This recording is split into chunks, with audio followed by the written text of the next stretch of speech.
that you enjoy each other, because one day all you're gonna have is memories.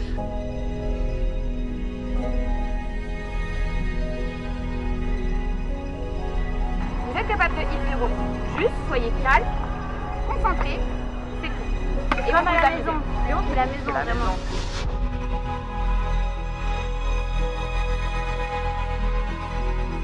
James, il sait tout faire.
Je m'appelle Chloé Gorgeon, j'ai 30 ans et je suis la présidente de Paris Cheer, mais aussi la head coach de l'équipe Dukes.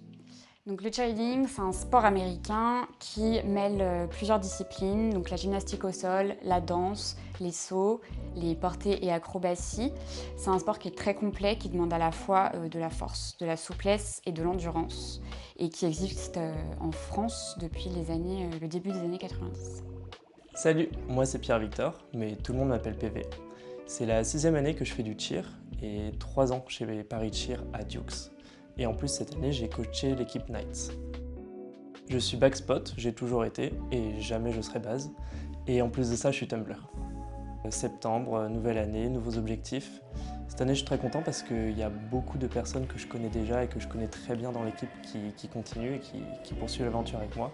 Et en plus de ça il y a plein de petits nouveaux dont je parlerai peut-être après qui me donne déjà beaucoup de baume au cœur pour aller aux entraînements. Donc rien que pour ça, je suis très content que l'année commence. Coucou, moi c'est Olivier. Cette année, c'est ma 4e année à Paris Cheer. Je suis side base dans la routine et je tumble aussi. Parallèlement à ça, je coach une équipe dans le club, les Knights, une équipe co-ed niveau 3. Début de saison, nouveau roster, même si on a beaucoup d'anciens, on a de nouveaux objectifs. Cette année, ça fait une grosse année et on est tous hype pour tout donner, pour gagner.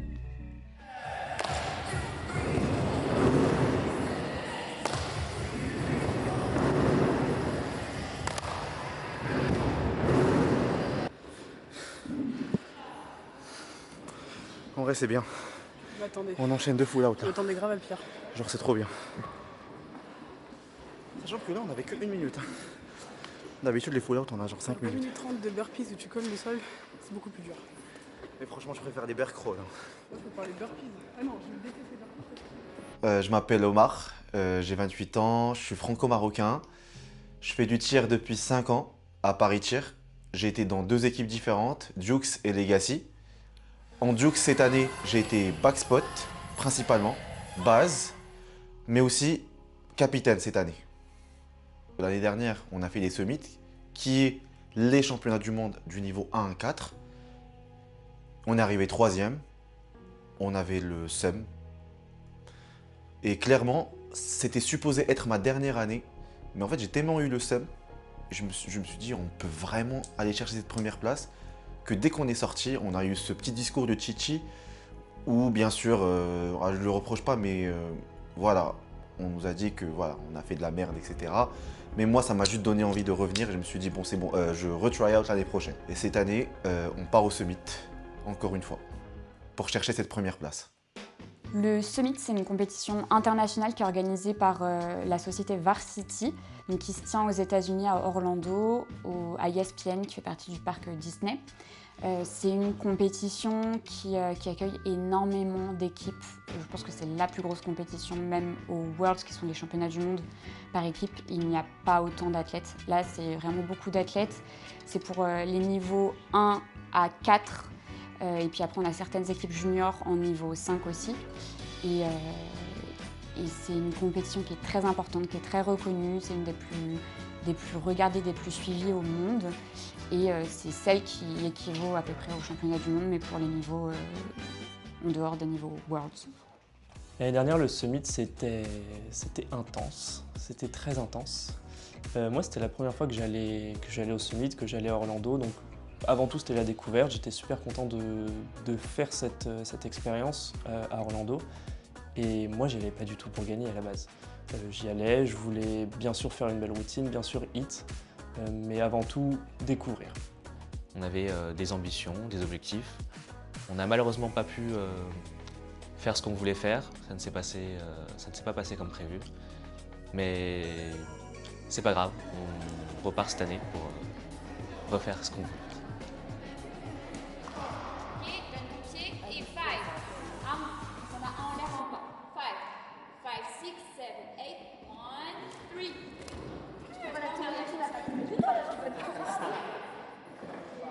Après, c'est pas pour critiquer, hein, mais...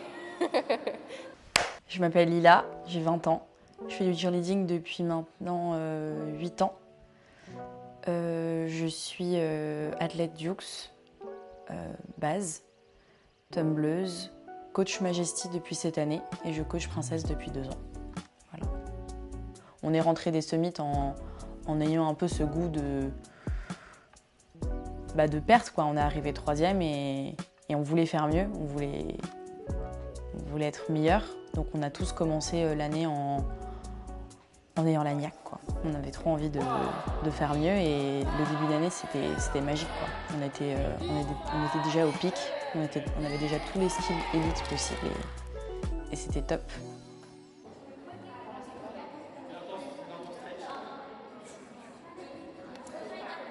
Pensez bien, c'est 1, 2, 3, 4. 4. C'est là.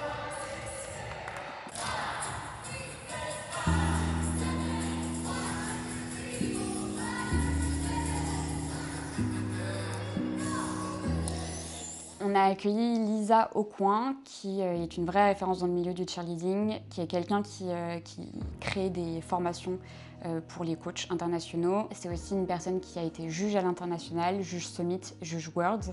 C'est quelqu'un avec qui on travaille depuis 7 ans maintenant, peut-être 8 même, qu'on fait intervenir auprès de nos équipes élites généralement pour travailler les skills qu'on vise sur l'année. C'est quelqu'un qui a énormément de connaissances sur le plan technique et qui a un œil très avisé. Généralement, on la fait intervenir un petit peu en amont de nos chorégraphies pour que justement elle vienne peaufiner les skills et qu'elle les rende parfaits avant qu'on entame justement tout le travail de chorégraphie. Sounds good. So, do you want to go in your groups?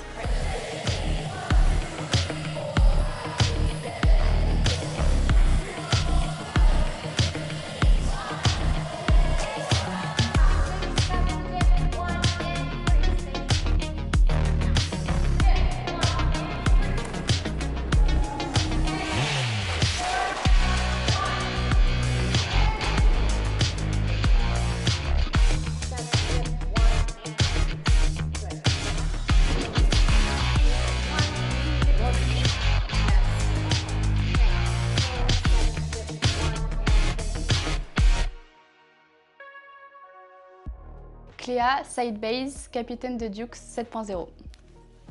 Avec Lisa, j'ai trouvé que c'était incroyable et chaque année qu'elle vient, je trouve ça fait un énorme potentiel et des super corrections, même que ce soit technique, pour les fly, pour les bases. Je trouve ça vraiment incroyable et j'espère que chaque année, elle reviendra. On fait appel à elle pour qu'elle vienne nous apporter cette expertise qu'elle possède et qu'on pourrait utiliser pour mieux exécuter nos portées, nos stunts et réussir plus facilement lors des compétitions. Elle est arrivée, elle a dit on va corriger ça, ça, ça. Elle l'a fait et notre routine a glow up d'une puissance inexplicable.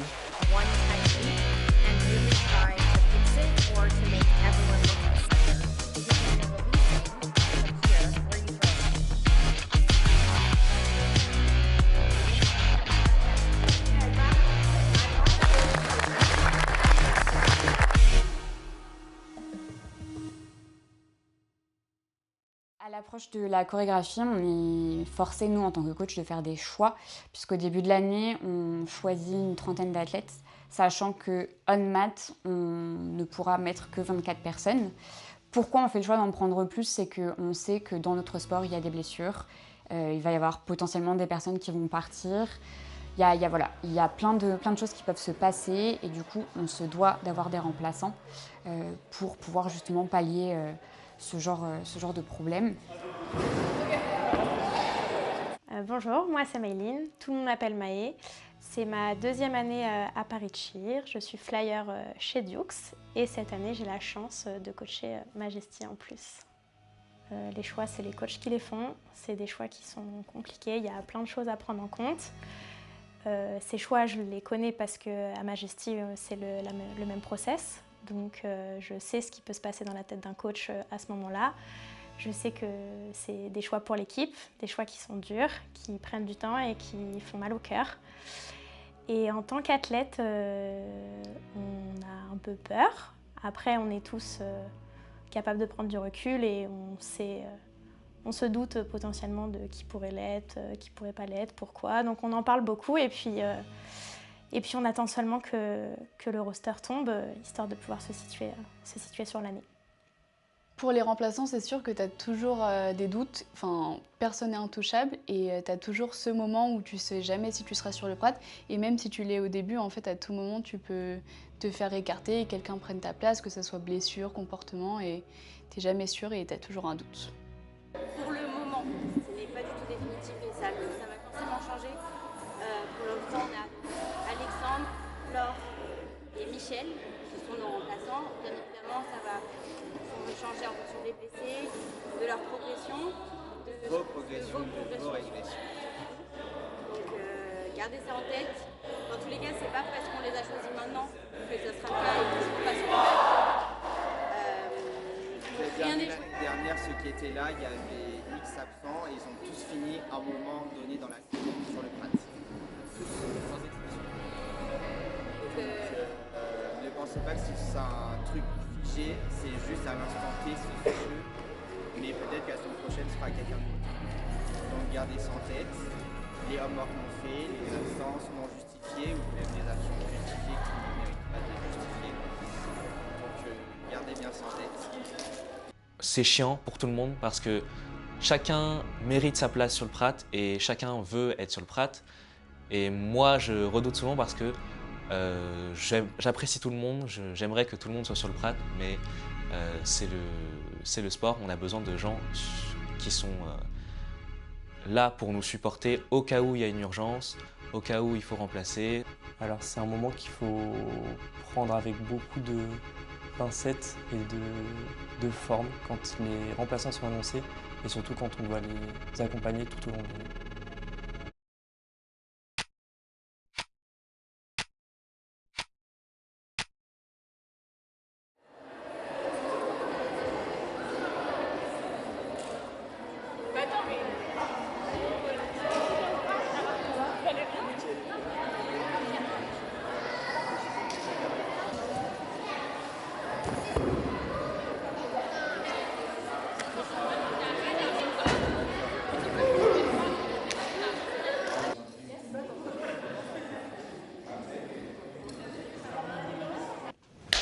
Salut, moi c'est Shams, et je suis backspot à Dukes et je tumble et c'est ma 2e année à Dukes. Pour moi, choréo, c'est le début de la saison, c'est starting block.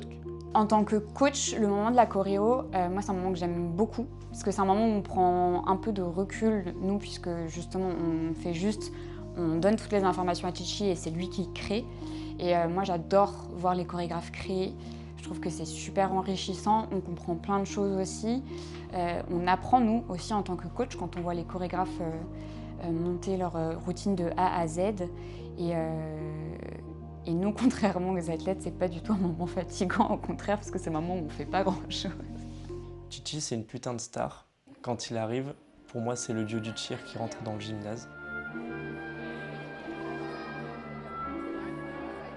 Je sais que chaque conseil qu'il va te donner ou qu'il va nous donner à l'équipe, c'est 1000 fois plus précieux que n'importe quel coach pourrait nous donner.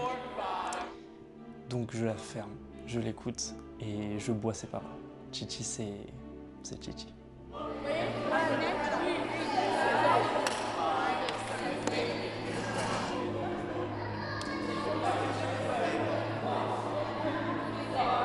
Chichi, c'est un génie de la chorégraphie. Il arrive, il est en train de penser comme ça. Tu te dis, mais qu'est-ce qu'il fait? Il est en train de faire des nanas. Et là, il te dit, toi, là, là, là, là, là. Et genre 5 minutes plus tard, 10 minutes plus tard, on voit le rendu, on se dit, waouh! Genre, c'est ouf!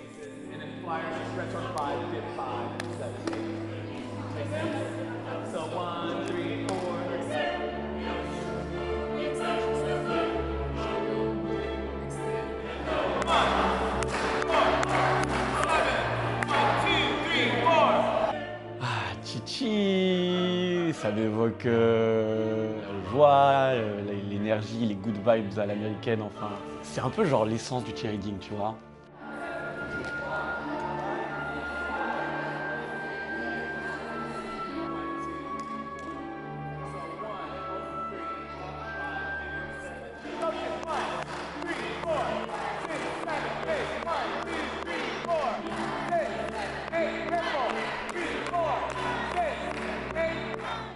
Je pense que le mec est fou, non mais il est vraiment dément. Et non, ça fait du bien d'avoir toujours des coachs qui viennent d'ailleurs. Et chaque année, je trouve qu'il fait des bonnes choréos. Juste la danse, moins, mais super choréo. Et non, c'était dur la routine, mais je trouve que cette année, c'était une des meilleures qu'on ait faites en vrai en termes de stun, de timing, enfin tout, même choréo, j'ai super bien cette année, je trouve.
Point five, do what I should like.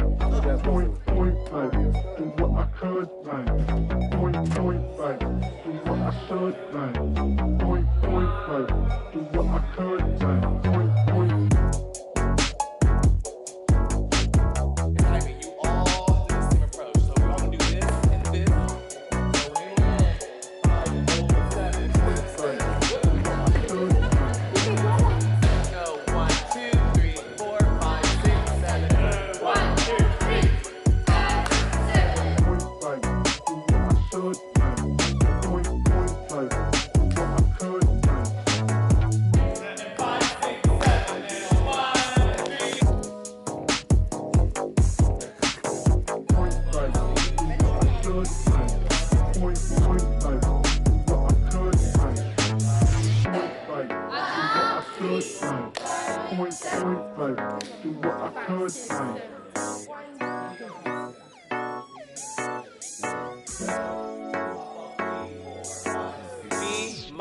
of the detail work.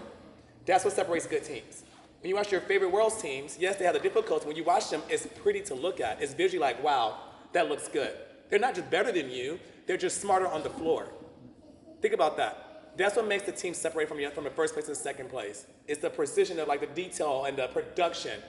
Don't lose choreo points because you're sloppy and lazy.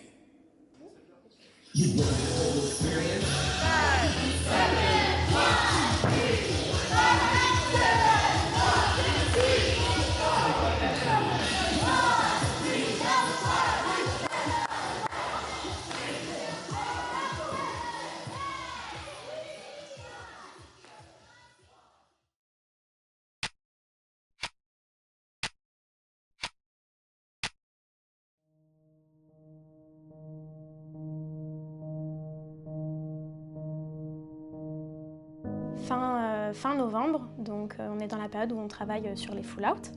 On fait des pauses entre des full-out, ça dépend des entraînements, et on travaille certaines sections pour s'améliorer sur certains points, revoir la technique, ce genre de choses.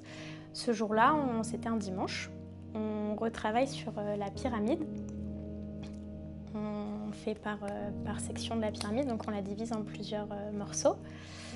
Et on a fait un changement de backspot sur ce début, où mon backspot a été switché. Et cette pyramide consistait à me jeter dans un stunt. Et le stunt qui me rattrapait devait aussi jeter une fly en même temps. Donc mauvais timing, si ça marche pas, ça marche pas. Donc on était censé crier stop quand ça fonctionnait pas. Et ce jour-là, en fait, on a crié stop, mais au moment où on m'avait lancé. Du coup, on m'a jeté et en fait, l'autre groupe n'était pas là. Ils avaient déjà leur fly dans les mains. Là, à ce moment, je suis choqué, je me dis, est-ce qu'elle va bien? Tout le monde est silencieux. Je vois que personne ne la rattrape et que personne ne la rattrapera et qu'elle va droit au sol et surtout, je vois dans son regard, et elle me voit à ce moment-là, qu'elle sait qu'elle va tomber, qu'elle va avoir mal, et qu'elle ne sait pas si elle va se remonter. Donc je suis tombée, je me suis mis en boule par terre, la fly qui me tenait a ralenti au maximum ma chute, et je suis tombée en boule sur le prat, j'ai rebondi sur le sol et ma tête a tapé contre le tibia ou quelque chose de très dur d'un de mes teammates. Et j'étais par terre et j'entendais crier partout autour, les coachs, tout le monde sort et en fait je peux pas bouger. Cet entraînement-là a été le pire entraînement de toute ma vie de cheer et c'était vraiment horrible.